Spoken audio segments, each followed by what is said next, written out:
Минатата недела, министерот за здравство Венко Филипче, како мерка против загадениот воздух, им предложи на граѓаните да јадат повеќе овошје и зеленчук. Понатаму се препорачува зимање на храна која што содржи антиоксиданси, заради тоа што е материја која што има позитивен ефект, најмногу го има во зеленчукот и во овошјето.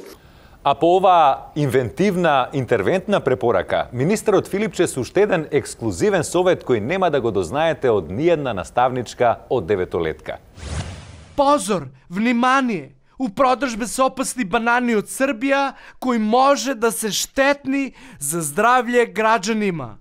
Ових банани со голо око се не разликуju од обични ГМО банани од Албанија и Бугарија, но кад се излупат, тие се видливо различити и могу да доведе до зголемен холестерол и срцеви оболења, истакна тој.